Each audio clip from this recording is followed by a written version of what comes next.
Okay, so I hope that you will feel free to ask questions. If you're not following, raise your hand and let's clear it out, because it's kind of important you all follow the arguments.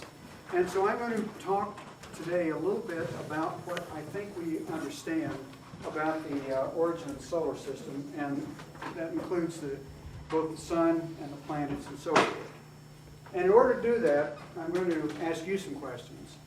And so you need to help me in trying to figure out, see if we can think our way through basically how it is that the solar system was formed.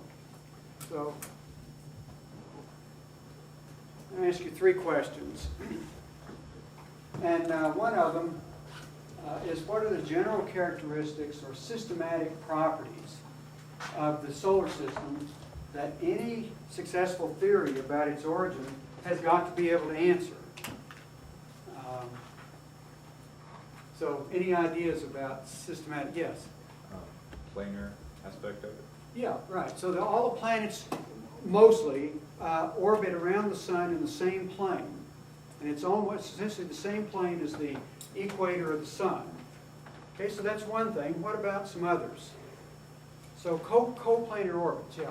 Like the circular rotation around the sun. Yeah, and what about that, though? I mean, can you say anything about the direction?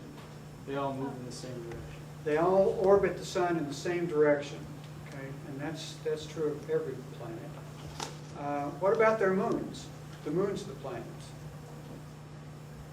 What about the direction that they orbit around the planet? Same direction? Many different directions? The satellites move themselves around the planet in the same directions as well. Almost, but no cigar. There are some moons that in fact orbit in the opposite direction that the planet itself spins. But those moons, we believe, were not formed with those planets. They were actually captured by those planets. The moons that were actually formed with the planet, we believe, are pretty sure, in fact, all do orbit around the planet in the same sense that the planet is spinning on its axis. Okay? So there are some, though, that don't, around Jupiter and Uranus and Saturn and so forth, that are captured moons, and those can go in any direction. But the original primordial moons all do orbit around the planet in the same direction as the planet spins. Any other properties that you can think of? Well, what about the nature of the planets themselves? Let's think about the inner planets and the outer planets. Are there any major differences between them? Size. Size is one, right. There are great big planets in the outer part and little ones in the inner. Yes? The makeup, the inner ones are solid and the other ones, except for Pluto, are gas. Yeah, that's right. The ones on the outside are big, giant, gaseous planets. The ones on the inside are very small and are rocky planets. And the Earth, of course, is one of those. Mercury, Venus, Earth, and Mars, that are all rocky-type planets. Whereas Jupiter, Saturn, and Uranus and Neptune are very large, they're gaseous, and they also spin very fast. The big giant planets orbit or spin on their axis typically about half the time that the Earth spins on its axis. And so that's another major difference between the planets. Any other properties? What about the composition of the planets? Any general properties there that you can think of? In terms of solid versus gaseous? Well, in terms of, in this case, what they're made of. What's the main constituent of the outer planets versus the inner planets? Well, this may not be so obvious, but the outer planets are mostly made of hydrogen and helium. It's the two most abundant elements in the universe. And so their composition is very much like the composition of the sun. But the inner planets in fact, are made of silicates and iron, nickel, mostly iron and nickel, because the cores of the Earth and the other three inner planets are mostly heavy elements. And so there's a very different composition as a function of distance away from the sun. Okay, well, all of these properties, in fact, have to be, at least generally, have an explanation in any theory of the origin of the solar system. And so that we're going to explore what we think we understand about the formation of the solar system and the planets.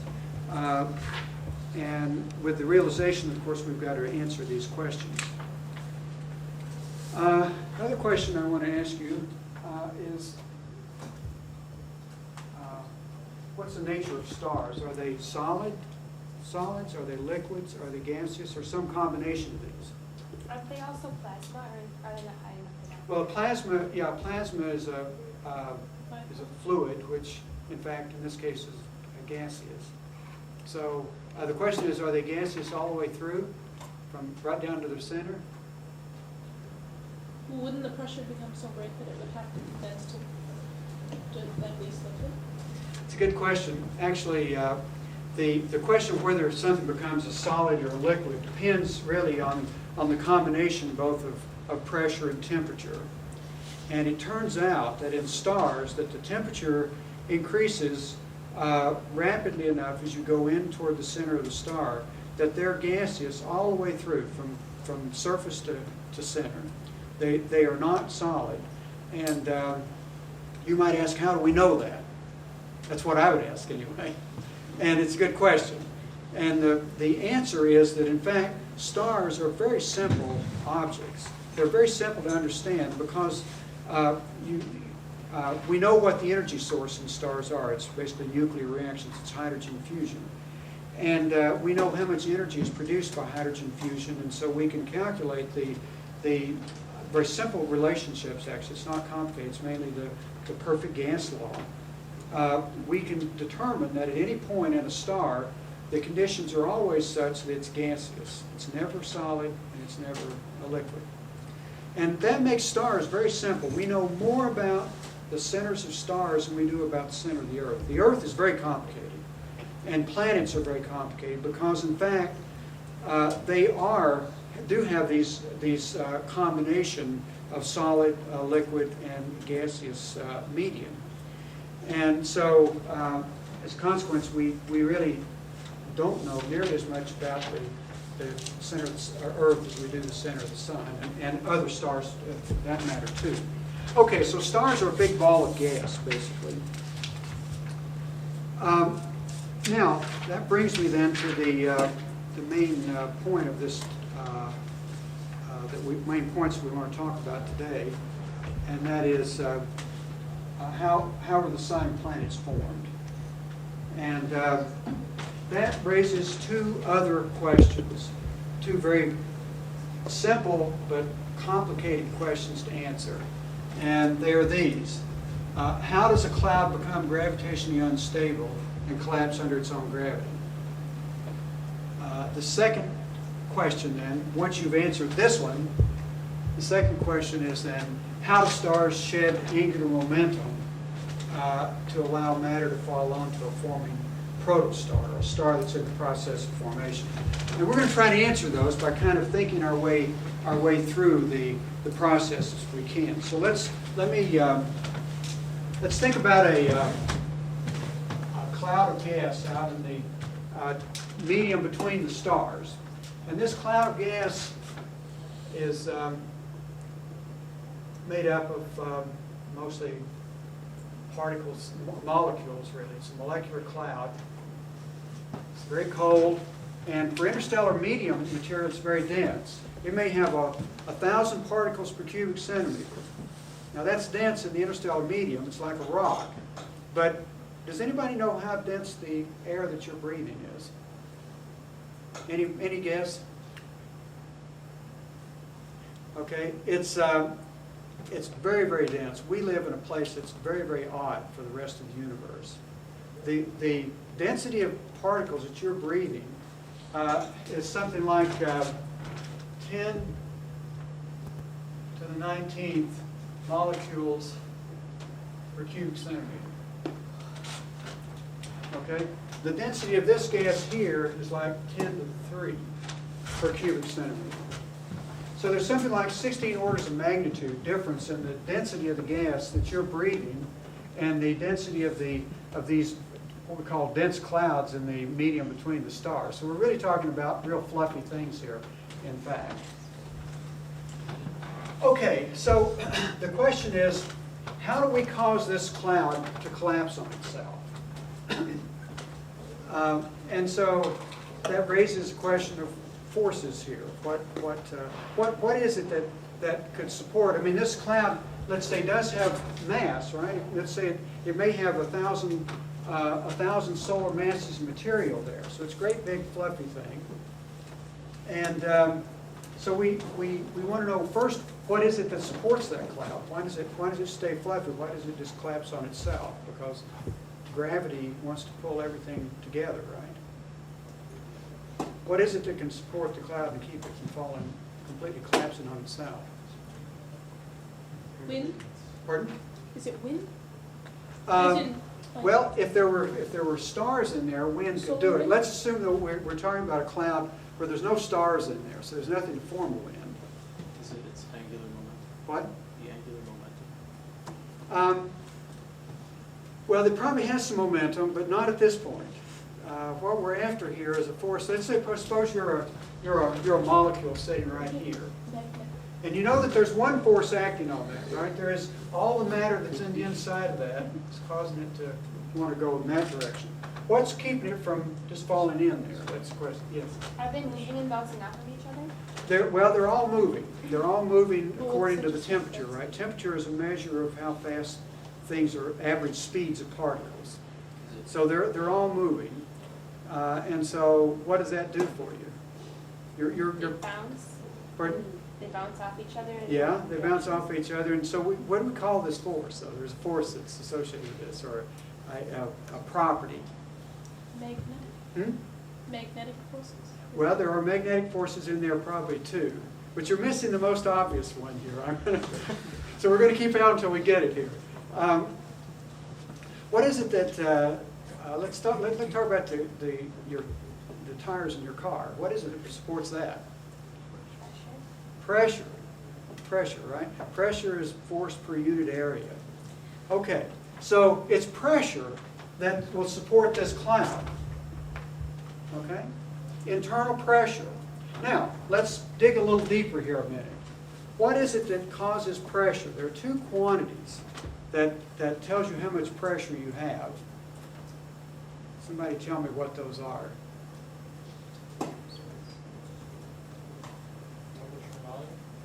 Okay, temperature is one. Volume not so much. I mean, you're approximately right. If you pardon? Well, speed is part of this too. And so what is it that causes speed? The particles to speed up or slow down? Temperature. Well, mass. If it's massive, they'll go a little slower. If it's less massive, it goes faster. So you're close. There's another quantity that we talk about here.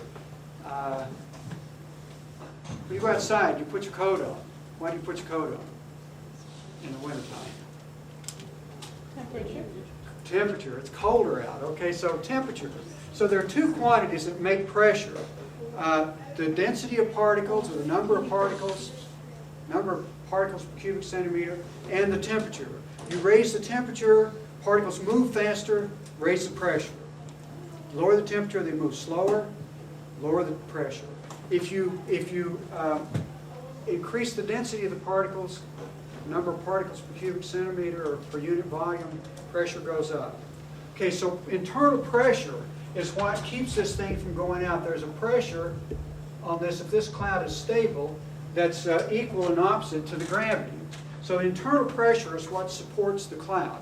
Now I've talked about gas pressure, but there's also magnetic pressure and a few other things that can also produce internal pressure. But let's just talk about gas pressure for the moment. And so So if you want this cloud to collapse, you can do several things. One is you can decrease the internal pressure.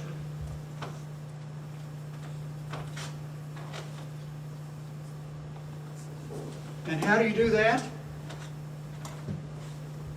Decrease the temperature and the number of moles. Right, you can decrease the temperature, you can decrease the density. And that'll decrease the internal pressure, and if you can decrease the internal pressure, then of course this particle can fall inward, because the gravity then will pull it in. Okay, that's one way to do it, or two ways to do it, is to make this a cold cloud or decrease the density. Density is harder to do than changing the temperature. Now there's another way you can do it. Suppose that I put out here to the side of this cloud a big, very hot star, bright star that's radiating energy in all directions.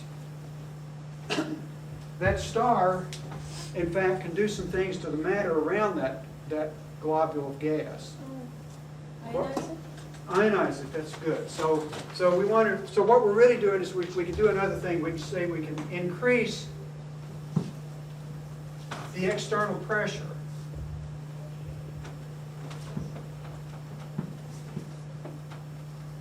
Okay, and one way you can do that is to ionize the gas around this globule. Now, when I say ionize the gas, that actually does two things for you. Does everybody understand what I mean when we say ionize the gas? You're chipping electrons off of atoms. So you can raise the temperature. If this, originally, if this the medium around this cloud were, let's say, like 50 degrees Kelvin or something like that, you suddenly raise that gas when you ionize it to a temperature of like 10 to the 4, 10,000 degrees. That makes a huge change in pressure on the outside of this globule. So if this globule at the beginning was close to being more or less stable, and you increase the pressure by, a factor of 100 to 1,000, it just pushes this cloud right in on itself. So you increase the external pressure by heating the gas, but you also increase it in a different way as well. Remember, when you ionize the gas, you get two particles where there was one before. You get an electron and a proton if it's hydrogen. And so you increase the pressure both by increasing the temperature and increasing the density here. Okay, so that's one way. Another way you can do it, of course, to increase the external pressure is if you're feeding matter onto this globule. That is, if you add mass. Right? You can increase the external pressure that way. And so there are various ways then that we believe we understand how to make a cloud become unstable and collapse onto itself.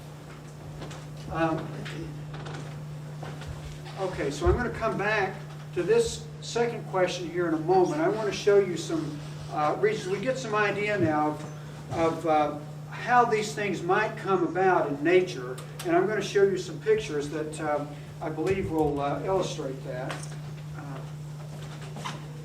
Could you flip the switch on there? Do you know? Yeah, just flip it on that way.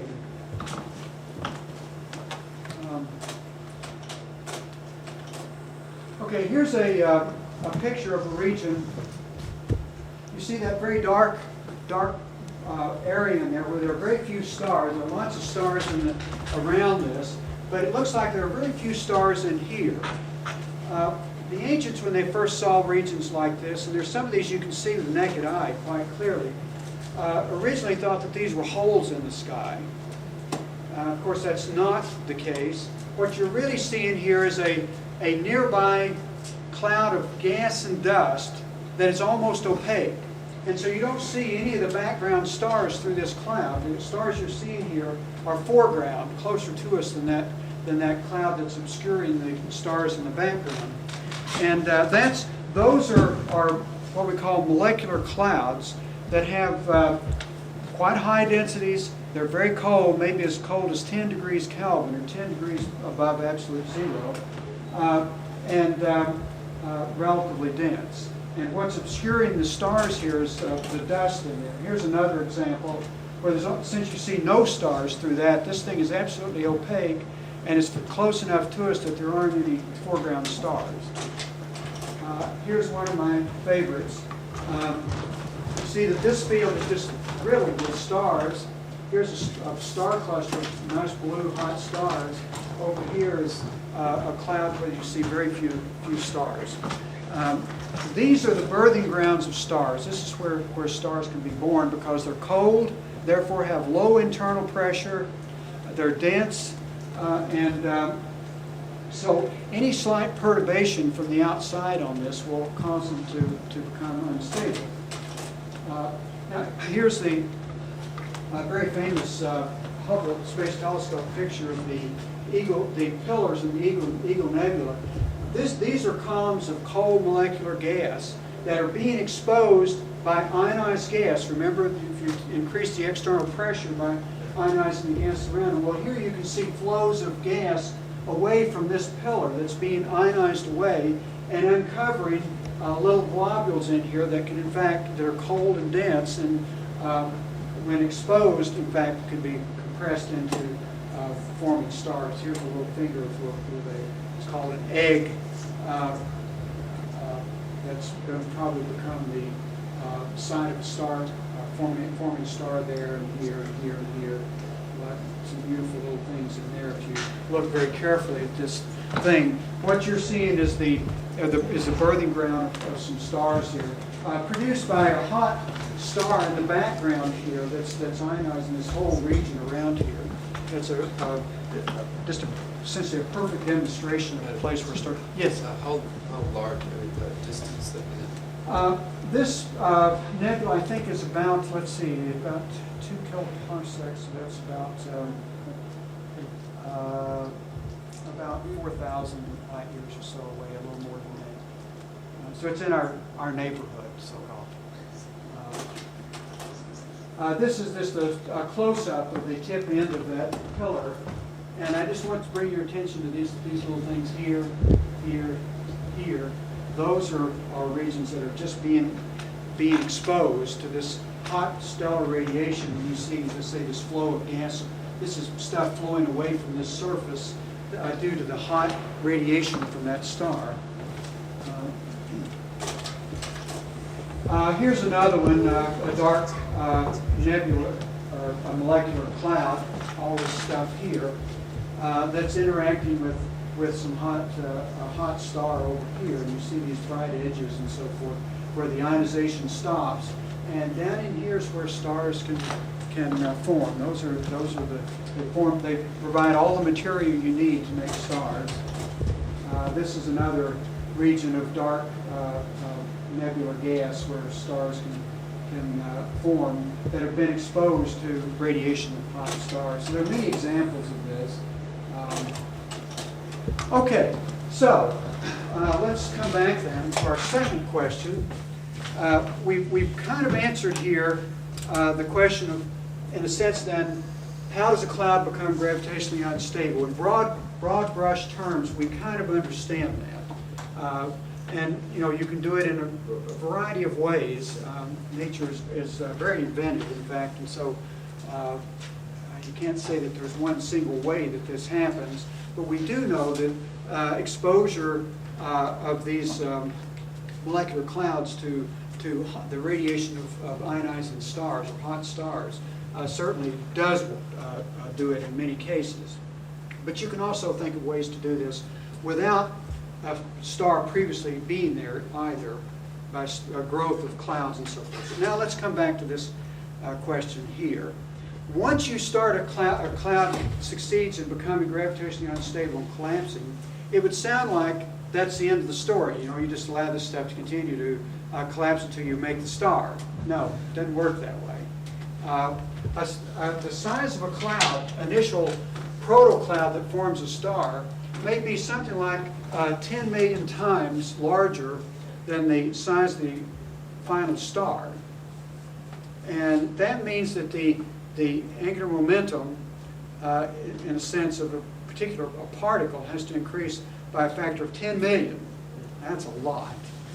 I mean, we can't even grasp what that really means, but I want to see if I can get a volunteer here to help me do a demonstration. Okay. I have a volunteer. What I want you to do is to,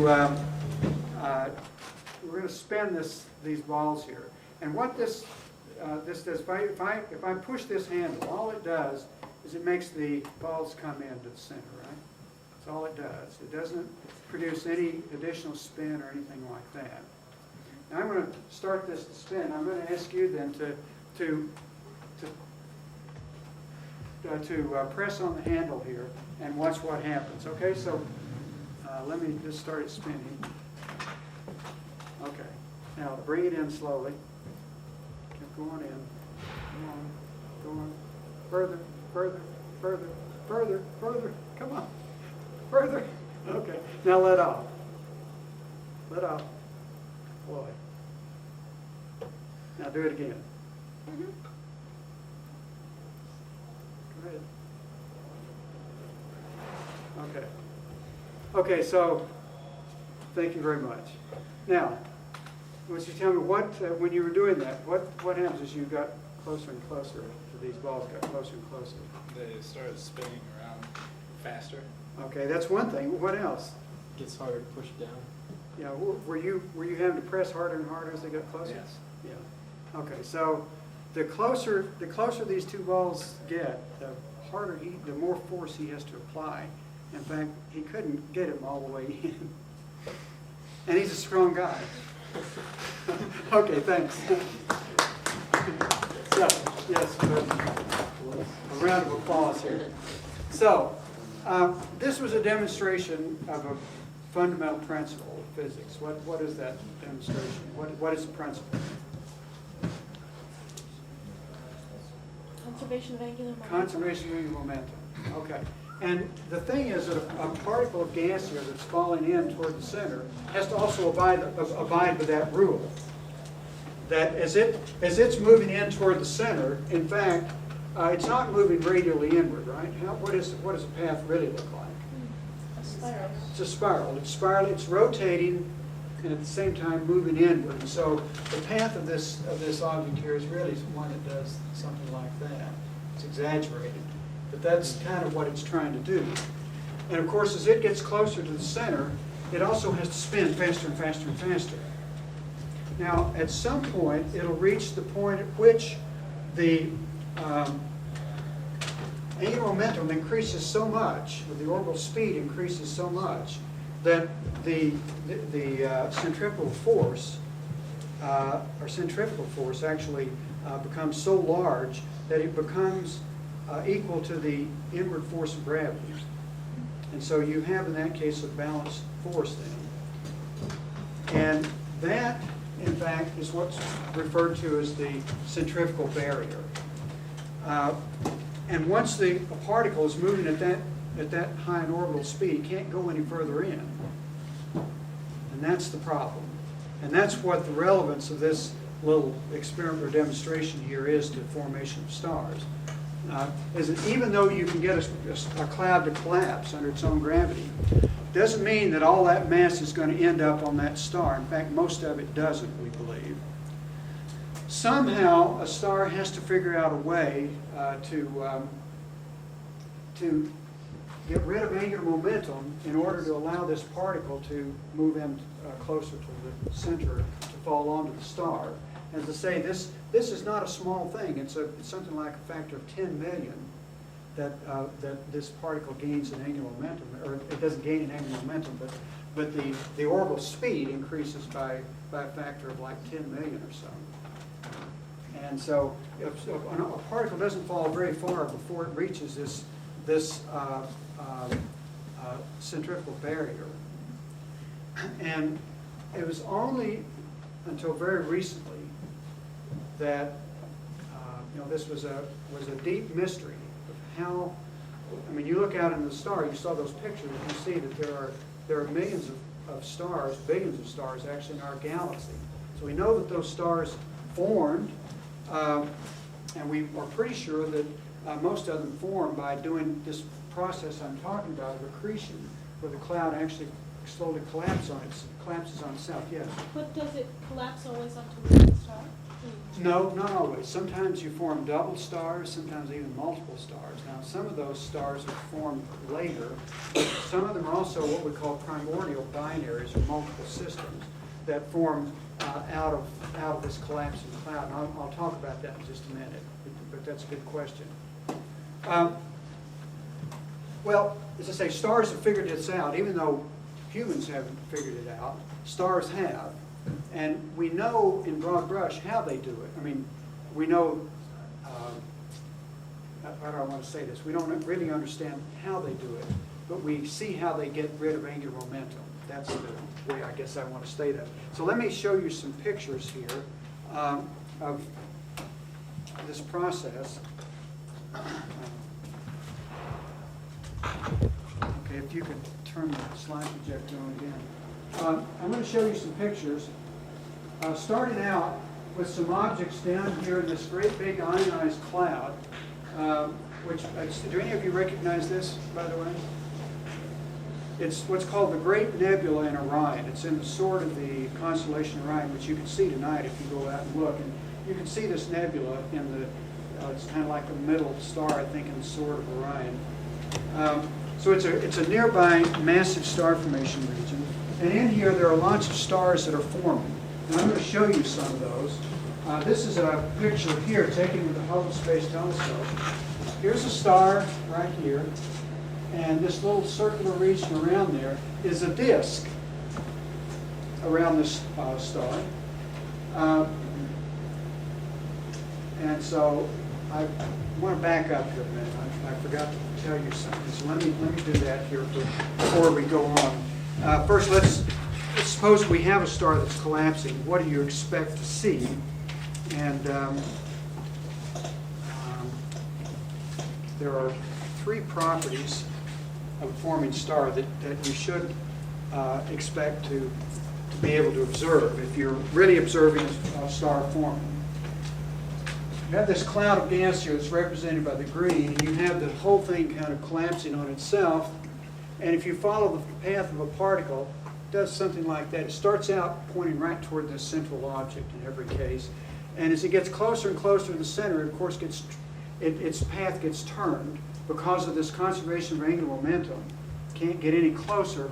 And so the mass really doesn't end up on this star. It ends up in a disk, a dense disk of material in the equatorial plane of the central protostar, so-called, that itself is spinning. This disk is spinning around this center of mass. And so this disk is called an accretion disk, an equatorial accretion disk. And so it's really what's happening here is that the matter is fed into this disk on either side like this, and angular momentum, in fact, is taken away through along the polar axis of this central star. The star itself is spinning. And the real mystery is how you convert angular momentum of the particles that are falling in onto this disk, how you convert that into motion of a jet out the polar axis. That's really still a mystery. Nobody really understands it. There are some theories, of course, about how it works. But so what we expect to see three things: infalling gas toward the center, a spinning equatorial accretion disk, and a bipolar jet. Okay, those are the signatures of forming stars, and that's what you need if you want to say that a star, in fact, is in the process of formation. You have to convince yourself that you can see all those things. What is the jet from? Well, it's mainly just a jet of ionized hydrogen, and in some cases probably entrainment of ambient medium, which is molecular gas. Is this, yes. There was a NOVA a few weeks ago that had something. I don't know if this is exact. This is probably.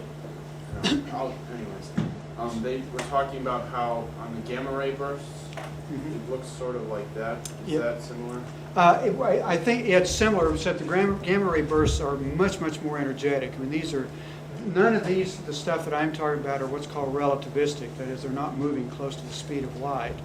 These are more gentle kind of motions, only a few hundred kilometers a second or so. Whereas the gamma ray bursts are, one, much more energetic, and these are kind of wimps in comparison to what they're talking about on Nova. But nonetheless, scientifically, they're interesting because we don't really understand how these jets work, and there are jets at every scale almost in astronomy. Well, what I was wanting to point out here is that there is a disk around this star. It's a little bit offset. And the reason it's offset is that this is in the Orion Nebula, where there's a great big hot star down here that has a wind blowing by this. It causes a kind of a teardrop shape. And here's a teardrop shape. There's a disk around this guy that you see that teardrop in the offset here. So that has to do with the location of these stars. But there is a clear disk there. I'll show you some other examples. Yeah, here's what this stuff here does represents is a shock of particles blowing up from this hot star, in this case in this direction, and it more or less protects this star, but you see the disk around the star here and the star itself right there. So you can see those disks directly in Orion. Orion is close enough you can do this. Most regions aren't close enough to do that. Here's one where there's 4 disks. Here's the central star and the disk in the dark region. Here's a disk seen edge on, and you can see a little bit of scattered light from the star that's embedded in that. And so you can see disks, directly. You can image them. And so these are fairly young stars. Here's 2 regions with edge-on disks. Now here's another example of a star where now you see both the evidence of the disk and the jet. Here are the bipolar jets, one going off in that direction, this direction. Here's the star and the jet going off there, but a different object. This is the equatorial accretion disk right here, this dark region. This bright region here, there's a star embedded down here that you can't see. But what you see here, it looks like 2 lenses, looking at each other, one here and here. Actually, this is the real disk of that star, is this big puffed up thing here. And you see this light because it's reflected off of particles in the disk, and that reflected light gets out, but you don't see the star directly. And then you see this disk going off, or jet going off in opposite directions here on the spin axis of that disk. And here you see that the disk, in fact, is not. It's not like a uniformly like a water hose that is continuously fed. Actually, it comes off in puffs, and so the loss of matter is not a constant thing. And here's another jet. Some of them are not nearly as nice as that. Some are much bigger and more fluffy as you get out toward the ends. Okay.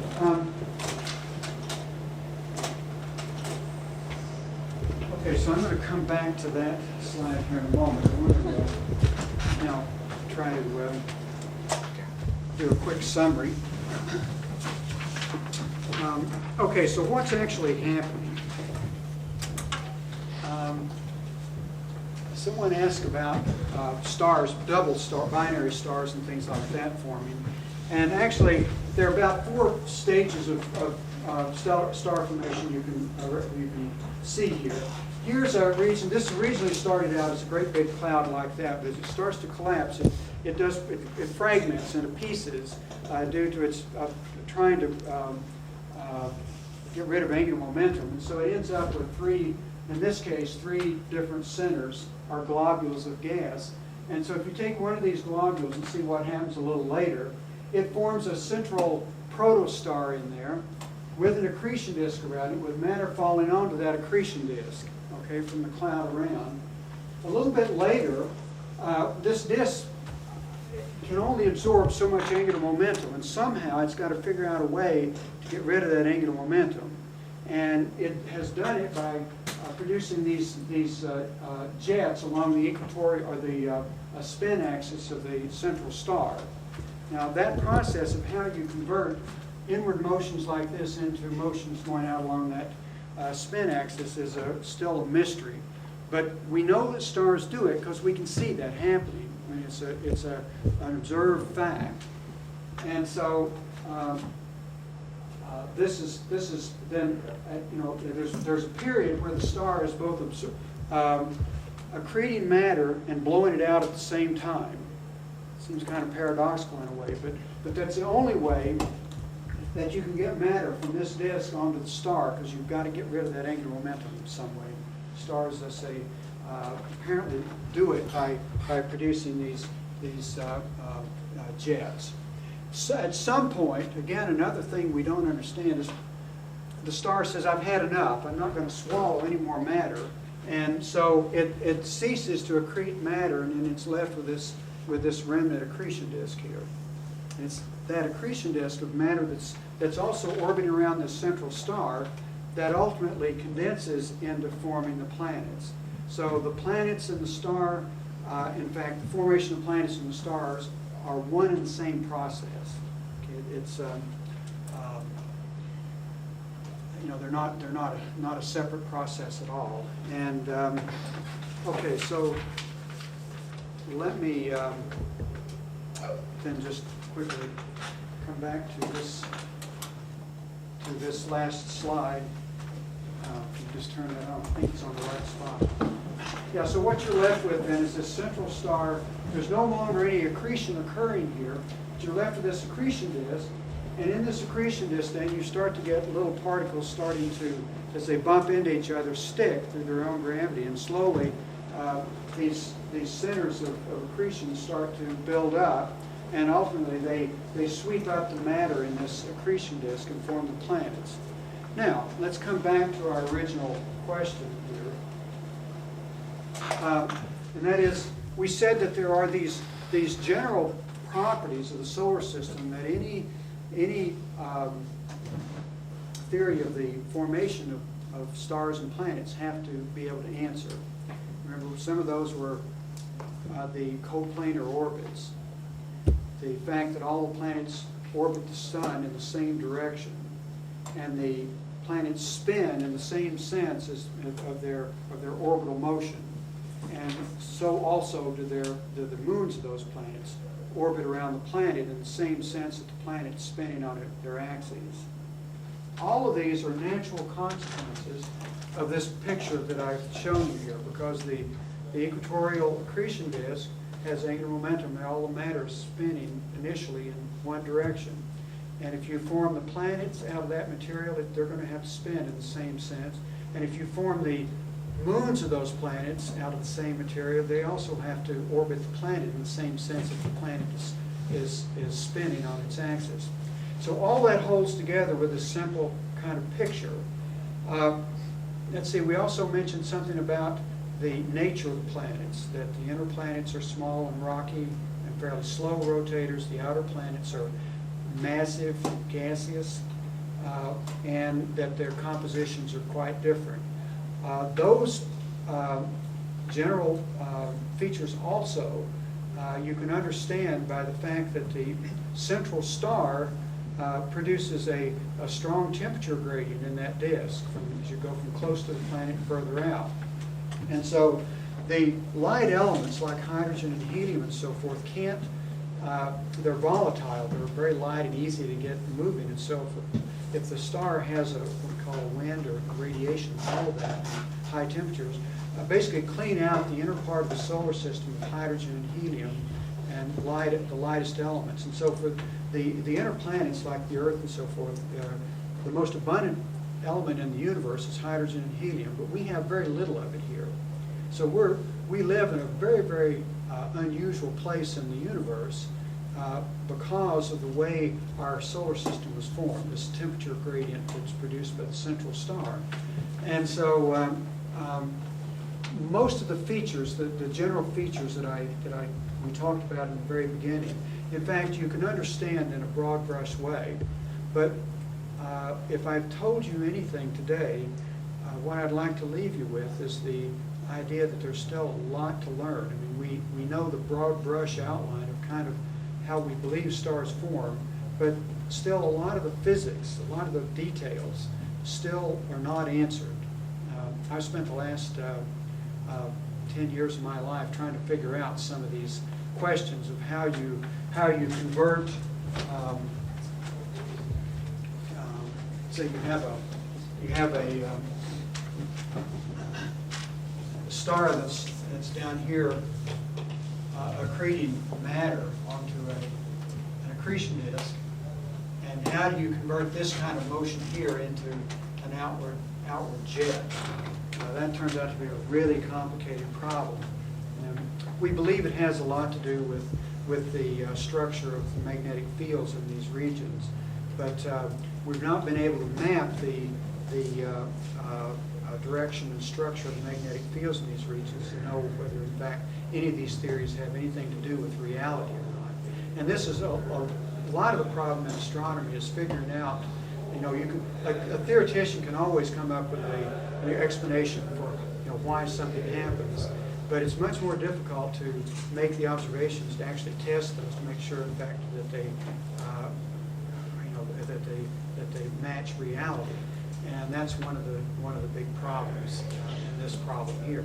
And the sizes of these disks that I'm telling you about are very, very small. They're hard to detect. I mean, the size of the disks that I was showing you here and these objects in Orion, that's one of the closest regions of massive star formation to us. It's about 1,500 light years away, and the sizes of those disks are tiny. And you can only see those with very, very high, what's called spatial resolution. And anything much further away, you can't resolve these accretion disks, for example. You can see the jets further away because they're bigger. So anyway, there are still lots of questions. And so, the broad brush things we understand, we believe. But the details are still, that's up to your generation to try to figure out, in fact.